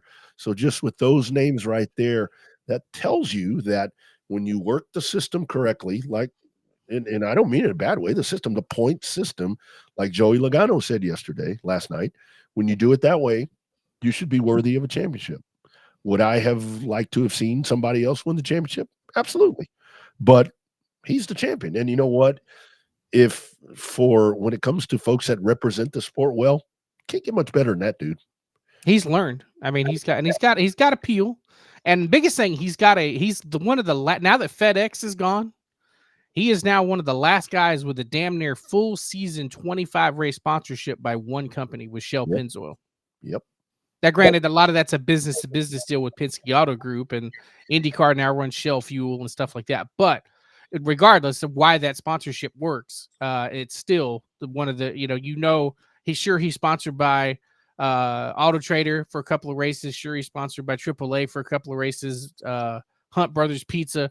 But when you think of the 22 car for Joey Logano, it's the 22 Shell Pennzoil Ford Mustang. Yeah. And the other part about that is, Bobby, when I mean, look at the way it all shook out. When folks say, well, Blaney should have won. Blaney should have been the champion. Well, Blaney didn't win a whole lot of races this year. He didn't win as much as Larson. Blaney didn't trailblaze the season. Hell, Logano's got 4 wins. That's second on the series behind Larson's 6. That was the other part of when I pulled this up. I mean, that was my thought. It's like when you look at this, it's like, okay, so yeah, maybe he doesn't have the best average finish and all this, that, and the other, but is it really right with 4 wins that Joey Logano finishes 11th? It's like, oh God. Harrison Burton, 1 top 15 finish, 2 top 10s or top 20 finishes, and he's got the 1 win at Daytona, made the playoffs for the Wood brothers. If you want to talk about where the system and that, I turned on channel 90 for a little bit today, and a lot of folks were saying, well, what you need to get rid of is the win and you're in thing. He never came up. He never came up. It was other folks that came up. So what about him? He's got that Wood brothers protection. Well, he did. It did. Yeah.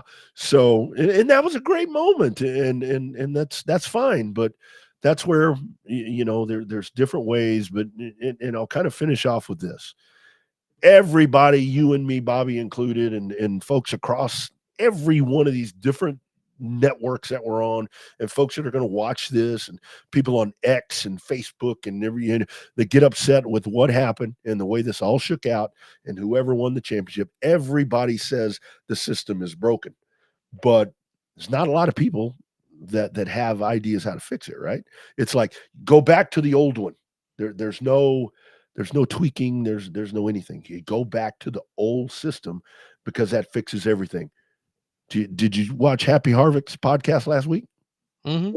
Yeah, he said that sure as hell that ain't gonna work.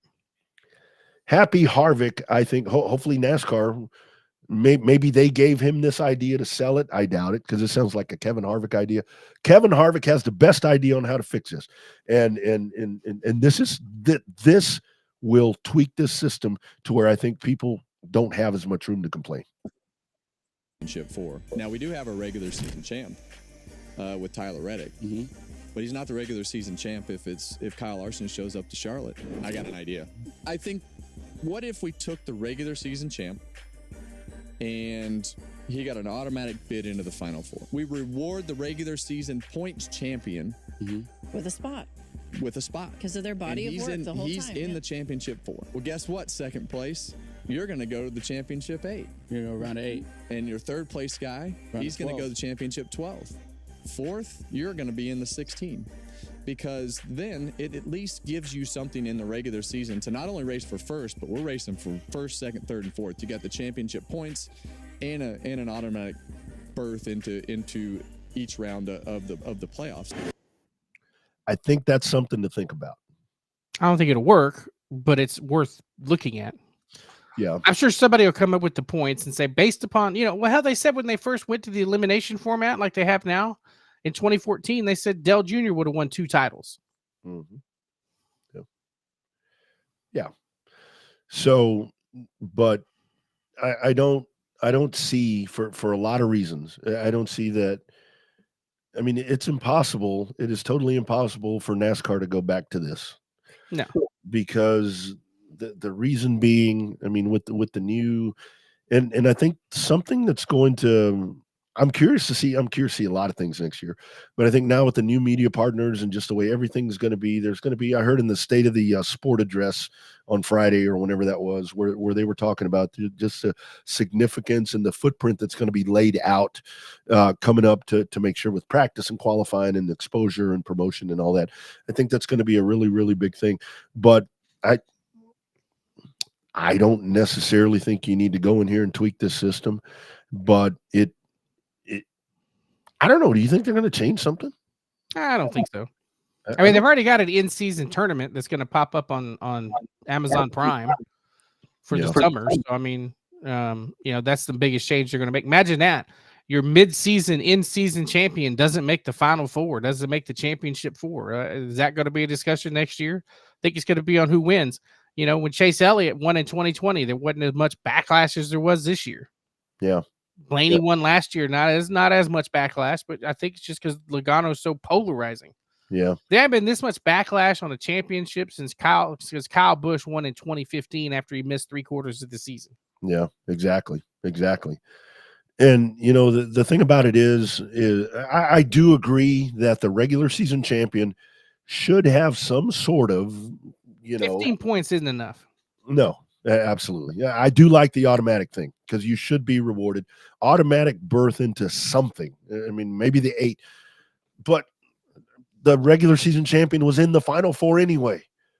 So that's where that's not common. It's not and it's not based on him winning the regular season. It's based on him winning that race. So again, if you're going to have a regular season champion, you need to reward them in somehow other than, I mean, I'm sure they're rewarded financially, but a trophy and 15 points just doesn't cut it. Yeah, it really doesn't. So hopefully that's something that's going to get figured out. But regardless, I mean, the bottom line is Joey Logano is your champion, and in this playoff system, that they excelled when they had to. I mean, and this does not matter at all. That's not how we do it. We haven't done it, or they haven't done it like that in 20 years. In a long time. And that system was not all that great. That the way that laid out, yes, maybe. But go back and research that if that's what you're going to lean on. There were some good ones, but there were more bad ones than good ones. So. Yeah, I mean, 97 was decent when you had Gordon, Mark Martin, and Dale Jarrett battling for it right there. So yeah, I remember watching those races where it's like so-and-so has to finish 13th to win the title. And they keep showing the champions out there, eating bonbons while he's driving, smoking a cigarette and shit. He's just, I mean, if you want to talk about the whole race, what they call it when those guys were blocking, if you want to call all that, race manipulation, you're just out there kind of jacking around, playing with yourself, to finish 13th. I mean, that's not intriguing. I guess if you're in the car, maybe it is, but I mean, when you had to finish, 36 and they bring in 2 extra cars to make sure you finish the holding it, like that time they did with Jeff Purvis there, and Gordon needed to finish like 39th or something like that, and they brought in Jeff Purvis and made sure he was 5 laps down so he couldn't finish ahead of Gordon if something happened. Remember that? Yeah. It was, I mean, that's not.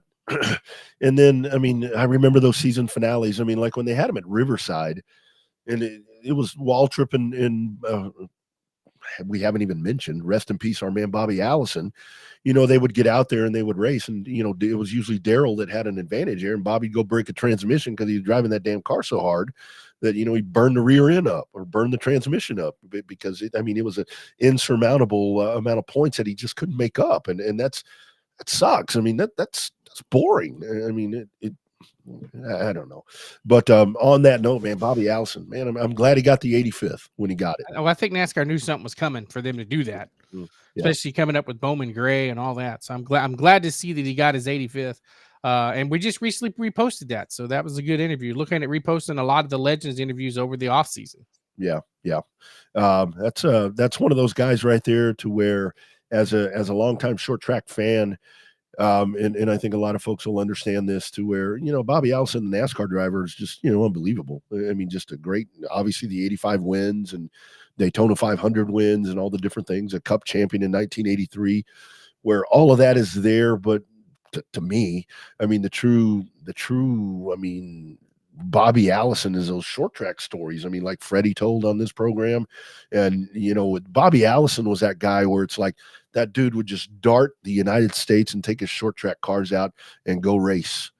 You know, it was like he raced at Speedorama. You know, I posted that the other day and for 79. You know, where he went out, they had a race here, I think on Friday. They raced at Bryan on Sunday. Hell, he came and raced here, and he would do that. I mean, he just, wherever it was, he'd go to the tracks, and that those were the really cool days, because those short track stories about Bobby Allison and those guys are the best ones to hear. Yeah, no, ones. Not just Bobby did it. Darrell Waltrip would do it, but a lot of times at Nashville or the All-American 400. Mark didn't do it as much as once he got back up to the Cup level, but Earnhardt did it some, and so there was a lot of cool stuff back in the day. You know, it's funny. I've had the conversation with folks when they talk about, man, you know, Sterling Marlin, one hell of a NASCAR racer. I'm like, oh yeah, you should have seen him. You should have seen him on the short tracks. That was Sterling Marlin. I mean, that was.